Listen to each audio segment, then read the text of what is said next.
Hi, I wanted to show you something that is pretty interesting. This is a Burris mount for a micro red dot for the Ruger Mark series. I don't necessarily like calling it a Mark series because that doesn't make sense, but this is really cool. It replaces the rear sight and it uses the rear sight dovetail, and it gets the axis of the red dot lower than other mounting systems. So the disadvantage is that it replaces your rear sight, but the advantages are that the axis of the optic is closer to the axis of the board.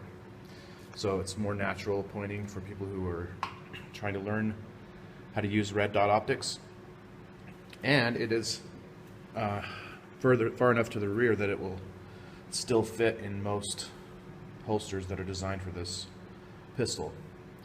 So it's available on Amazon for about 49 bucks, I think, or from Burris and other retailers. It's wearing a Fastfire 2 at the moment, which has been a really solid little optic for me. The only thing I don't like about it is that these adjustment screws are very fiddly. So you have to loosen the locks, and then you adjust this one for elevation and this one for windage, and hopefully it goes in the direction you think it's going to go, and then you tighten down the locks and hopefully it puts it where you want. But I finally got it sighted in, and let's shoot it a little bit. This is a Mark III 2245 with a lot of modifications. It has a grip panel modification, has the slingshot mod, it has I've removed the magazine disconnect safety and replaced it with a Clark bushing, and I usually have a Volquartsen trigger in here, but I'm having misfire problems, and I'm trying everything I can think of to try to figure it out. So it has the original trigger and sear in it right now. But anyway, let's shoot this thing and just show how it works. Alright, so this is mixed ammunition, so it may or may not function properly. Let's try some headshots on that torso.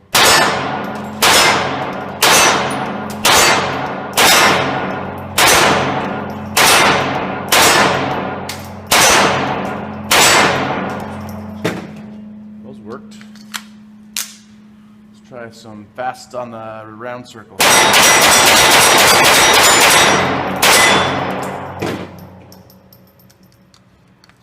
see if we can go across these.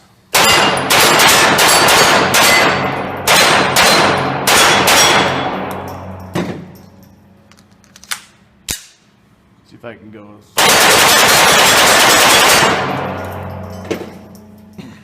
So, red dots are fun.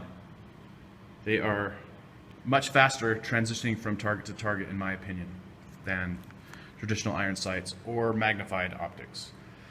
Magnified optics tend to slow you down, in my opinion, in my experience, but red dots are a little bit fiddly to get used to because you have to kind of, when you first start using them, it's kind of hard to find that dot, but when you get a good presentation, once you get that dot, it doesn't vary off the target very far, and so you can transition from target to target, and you can see your shot recovery pretty quickly.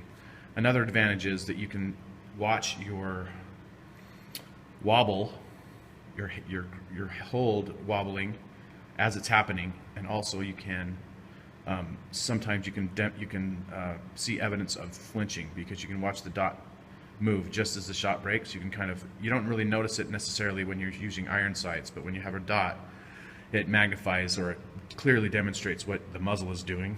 So sometimes you'll be shooting and you'll see the dot just kind of go right as soon as the shot breaks, and you can self-diagnose flinch that way. So anyway, this is a really cool little setup. I hope to get a compensator for this eventually when I can find one that I feel good about paying for. I don't want to pay $80 for the Volquartsen one yet, but this is going to be an open type gun for competition, maybe for my daughter. And I really like this Burris mount so far, so check it out. I wanted to show this before I forgot. This is the sighting in group from a standing rest. I was basically just resting my grip on a tripod.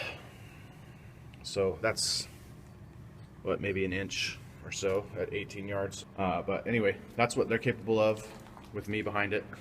That was with CCI, standard velocity. So it looks like it's going to work.